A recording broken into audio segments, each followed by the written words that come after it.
Bumi ini sangat luas, terdiri dari daratan dan lautan yang membentang tak terkira. Pastinya masih ada di sana tempat-tempat yang masih misterius, dan bahkan belum pernah terpecahkan tentang keberadaannya. Di video kali ini kita akan bahas tempat-tempat tersebut berdasarkan apa yang ada di dalam Al-Quran. Untuk itu, di video kali ini kita akan membahas tentang 5 tempat misterius dalam Al-Quran yang belum ditemukan. Assalamualaikum warahmatullahi wabarakatuh. Semoga kita selalu dalam keadaan sehat walafiat. Amin ya rabbal alamin. Bumi kita memiliki luas sekitar 500 juta kilometer persegi. 70%-nya adalah lautan. Luas daratannya hanya sekitar 149 juta kilometer persegi. Menurut para peneliti, manusia telah 90% menjelajahi daratan, sedangkan lautan hanya sekitar 57,8% saja. Itu berarti masih ada tempat-tempat yang masih belum terjamah oleh manusia. Ini yang menjadi menarik untuk dibahas. Apakah tempat-tempat yang belum terjamah tersebut merupakan salah satu dari tempat yang misterius yang ada di dalam Al-Quran dan hadis? Ainul Hayat merupakan sebuah telaga atau sebuah tempat yang memiliki mata air yang kalau airnya diminum, maka orang itu tidak akan mati sampai hari kiamat, kecuali dia memohon kepada Allah Subhanahu wa Ta'ala untuk dimatikan. Kisah tentang tempat Ainul Hayat ini berhubungan erat dengan 2 tokoh besar, yaitu Raja Zulkarnain dan penasihatnya yaitu Nabiullah Khidir alaihissalam. Ada sebuah riwayat dari As-Salabi dari Imam Ali. Suatu hari, Raja Zulkarnain bertanya kepada malaikat tentang bagaimana ibadahnya malaikat kepada Allah Sang Pencipta. Kemudian malaikat pun memberitahu kepada Zulkarnain bahwasannya ada malaikat yang sejak dia diciptakan, dia selalu sujud dan tak pernah mengangkat kepalanya untuk selamanya. Karena dia tidak mau menyia-nyiakan waktu untuk selalu beribadah kepada Tuhannya. Maka Zulkarnain yang mendengar penuturan dari malaikat itu, dia menjadi tertarik. Sebab Zulkarnain ingin hidup abadi supaya dia bisa lebih lama beribadah kepada Allah Subhanahu wa Ta'ala. Lalu dicarilah telaga itu oleh Zulkarnain dan Khidir alaihissalam beserta dengan pasukan kerajaannya. Kemudian mereka menemukannya di tempat terbitnya matahari. Tempat itu digambarkan sebuah tempat yang gelap, namun bukan seperti gelap malam hari, tapi gelap karena ada semacam asap atau kabut tebal. Dan singkat cerita, yang meminum air dari telaga itu hanyalah Nabi Khidir alaihissalam. Zulkarnain tidak meminumnya. Makanya ada khilaf dari para ulama. Ada yang mengatakan bahwasanya Nabi Khidir masih hidup sampai hari ini. Tapi ada juga yang mengatakan Nabi Khidir sudah wafat. Kemudian pada abad ke-14 ada seorang penjelajah yang bernama Juan Ponce de Leon yang diutus oleh seorang raja yang bernama Raja Ferdinand. Ponce de Leon ditugaskan dalam memimpin ekspedisi pencarian mata air keabadian atau dalam Islamnya disebut dengan Ainul Hayat. Tapi sampai akhir hayatnya, Ponce de Leon tidak menemukannya. Dia tewas karena dipanah oleh suku pedalaman dari India. Artinya teman-teman, tempat ini masih misterius sampai hari ini. Bayangkan saja, jika tempat ini sudah benar-benar ditemukan, pastilah orang-orang di seluruh dunia akan meminumnya dan tak akan lagi takut akan kematian. Allah Subhanahu wa Ta'ala memberikan apa yang kita butuhkan dan bukan apa yang kita inginkan. Banyak dari teman-teman yang sudah mengetahui tentang Dajjal. Di hadis dan Al-Quran disebutkan bahwasanya Dajjal merupakan salah satu dari 10 tanda datangnya kiamat kubro. Jika Dajjal telah muncul, maka dunia saat itu telah diambang kehancuran besar. Dia dipenjarakan Allah Subhanahu wa Ta'ala di suatu pulau misterius dan dijaga oleh seekor hewan yang bisa berbicara yang bernama Al-Jassasah. Ada hadis Nabi Shallallahu Alaihi Wasallam yang mengungkapkan tentang pulau ini. Namun Nabi Shallallahu Alaihi Wasallam tidak merincikan secara jelas lokasi persisnya berada di mana. Hanya saja Rasulullah menunjukkan arahnya. Dajjal akan keluar dari perkampungan Yahudi Asbahan. Bersamanya ada 70.000 orang Yahudi. Hadis yang diriwayatkan Anas radhiyallahu anhu. Dajjal akan keluar dari bumi di arah timur yang dinamakan dengan Khurasan. Hadis yang diriwayatkan Abu Bakar As-Siddiq radhiyallahu anhu. Artinya secara pasti bahwasanya tempat munculnya Dajjal adalah dari sebelah timur dan tak jauh dari daerah yang bernama Khurasan. Maka di manakah sekarang Khurasan itu berada? Kalau sekarang, Khurasan itu terletak di negara Iran sebelah timur. Sekarang nama Khurasan dijadikan sebuah nama provinsi di sana. Namun, jauh sebelum itu, sejak abad ketiga Masehi, Khurasan itu adalah suatu wilayah yang luas meliputi Iran, Afghanistan, Tajikistan, Turkmenistan, Kazakhstan, dan Uzbekistan. Sedangkan tentang pulau tempat Dajjal dikurung mungkin saja berada tak jauh dari wilayah itu. Dan banyak tersebar kabar bahwa Dajjal dikurung di salah satu pulau di Yaman yang bernama Socotra.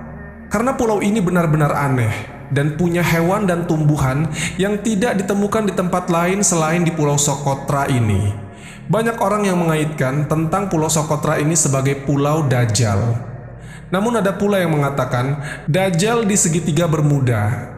Dan ada beberapa pendapat lain yang menyebutkan tentang di mana pulau Dajjal ini sebenarnya. Tapi kita tidak bisa bahas itu secara rinci karena nanti akan sangat panjang durasi video ini. Intinya adalah sebuah petunjuk bahwasanya tempat Dajjal di penjara adalah di sebuah pulau. Dan satu-satunya orang yang pernah ke pulau itu dan bertemu Dajjal adalah Tamim Ad-Dari yang hidup sezaman dengan Nabi SAW. Tamim pun tak sengaja bertemu Dajjal karena ketika itu kapalnya terombang-ambing selama 1 bulan dan terdampar di sebuah pulau yang entah ada di mana.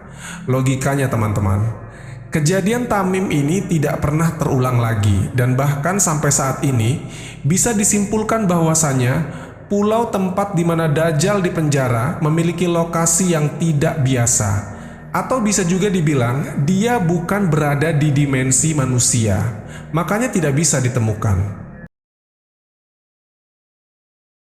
Tembok ini ternukil di dalam Al-Quran surat Al-Kahfi dan beberapa hadis sahih.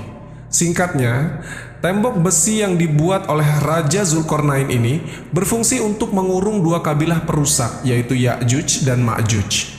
Tembok ini akan runtuh ketika dunia diambang kiamat. Dan kaum yang di dalamnya akan melakukan pengerusakan di seluruh dunia. Jumlah kaum ini sangat banyak. Diriwayatkan kalau ada 1 manusia, berarti jumlah Ya'juj dan Ma'jujnya ada 999. Menurut survei pada tahun 2021, penduduk bumi ada 7.888 miliar. Artinya jumlah Ya'juj dan Ma'jujnya adalah 7.888 miliar dikali dengan 999. Pastinya itu jumlah yang luar biasa banyak. Bayangkan teman-teman, kalau mereka semua keluar, pasti bumi ini akan padat dan berdesak-desakan. Dan logikanya, di mana lokasi lubang mereka ini kalau jumlahnya saja begitu besar? Dan mustahil kalau itu hanya ada di sebuah pulau. Untuk jumlah sebanyak itu dibutuhkan minimal sebuah benua yang sangat luas. Dan jawaban yang paling masuk akal adalah tembok Zulkarnain bisa saja ada di dimensi lain, atau memang sengaja Allah Subhanahu wa Ta'ala tutupi atau dibedakan dengan dunia manusia. Kali ini tempat yang misterius adalah sebuah gunung. Kisahnya pernah disabdakan Nabi SAW ketika sahabat beliau yang bernama Abdullah ibn Salam tengah bertanya kepada Nabi SAW, "Ya Rasulullah, dengan apa bumi ini bisa tenang?" Nabi SAW bersabda, "Dengan beberapa gunung." Kemudian Abdullah ibn Salam melanjutkan bertanya, "Lalu dengan apa gunung-gunung itu dikokohkan?" Nabi SAW bersabda, "Dengan gunung Qaf yang terbuat dari batu zamrud hijau dan birunya langit." Dan para ahli tafsir mengatakan bahwasanya gunung Qaf merupakan induk semua gunung yang ada di dunia ini. Ada beberapa pendapat mengenai keberadaan gunung Qaf ini. Raja Zulkarnain pernah naik ke gunung ini. Mengenai letaknya, ada di antara Yordania dan Arab Saudi. Namun ada juga berpendapat lain mengatakan letaknya ada di daerah Yaman. Selain itu, ada yang menyebut Gunung Qaf berada di suatu daerah sebelum Persia, dekat tembok Ya'juj dan Ma'juj. Gunung Qaf dihuni oleh para rijolul goib dari wali Allah, yang berjumlah 70 orang karena menjauhkan diri dari duniawi. Di sisi lain, ada pula yang mengatakan bahwa di dekat gunung goib ini ada sebuah pulau yang bernama Al-Khadr, yaitu tempat bertemunya arus sungai dan laut. Pulau itu dihuni oleh sosok hamba Allah yang soleh yang dikenal sebagai Nabi Khidir alaihissalam. Mengenai lokasi persisnya ada di mana, sampai saat ini pun masih menjadi misteri yang belum terpecahkan. Kalau dinilai dari sisi kekayaan, mungkin sultan-sultan dari Indonesia tidak ada apa-apanya jika dibandingkan dengan Raja Sulaiman. Nabi atau Raja Sulaiman adalah sosok orang terkaya sebenarnya.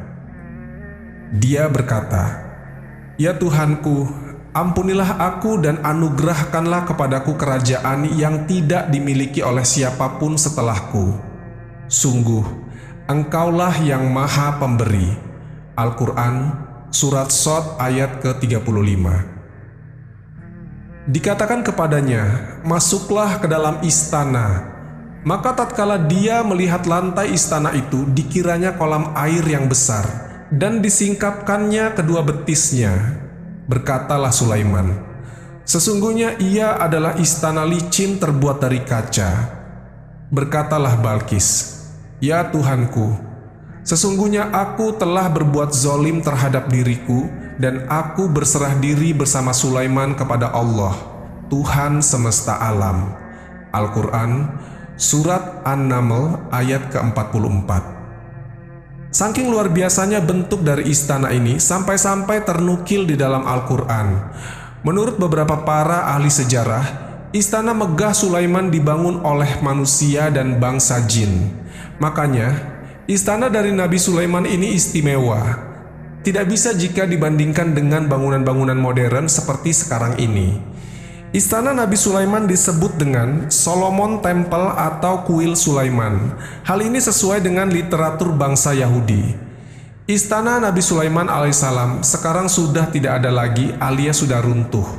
Yang tersisa hanyalah tembok sebelah barat dari bagian kuil. Bagi orang Yahudi, bangunan ini dinamai Kuil Wailing Wall atau tembok ratapan. Nah, selama pemerintahan Hizkia, perluasan tembok ini dilakukan sampai ke arah barat, yang sekarang kita kenal dengan nama Kota Lama Yerusalem. Pada tahun 2005, seorang arkeolog bernama Eilat Mazar menemukan sisa-sisa peninggalan kerajaan Nabi Sulaiman. Dia menemukan situs pintu gerbang dengan lengkungan setinggi 18 meter yang dinamakan struktur batu melangkah. Maka karena ditemukan benda-benda itu, mereka melakukan penggalian besar-besaran sampai ke Masjidil Aqsa, yang akhirnya memicu kemarahan umat muslim di seluruh dunia karena ditakutkan sebab dari penggalian itu akan merubuhkan Masjidil Aqsa. Lalu, 2 tahun kemudian di tahun 2007, ditemukan kembali reruntuhan bangunan yang mereka yakini sebagai reruntuhan kuil Nabi Sulaiman. Kuil itu berada di sebelah Masjidil Aqsa. Walaupun bangunan kuilnya sudah terlihat hancur, para ahli sejarah yakin kuil Nabi Sulaiman masih bisa diangkat untuk dilihat. Dan di lokasi yang sama ditemukan beberapa peninggalan-peninggalan seperti keramik dan perabotan yang terkubur selama ribuan tahun. Menurut mereka, penemuan ini dianggap penting untuk mengetahui peradaban dan kemajuan yang telah dicapai manusia di masa Nabi Sulaiman dan Nabi Daud alaihissalam. Kuil atau istana Nabi Sulaiman ini, teman-teman, merupakan lambang dan simbol kekuatan serta sebagai bentuk pengakuan atas bangsa Yahudi kepada dunia, sehingga sangat berguna bagi kaum Yahudi. Ya, pada intinya, mereka mau mencari kuil Sulaiman dengan cara menghancurkan Masjidil Aqsa, yang merupakan salah satu tempat yang dimuliakan Nabi kita.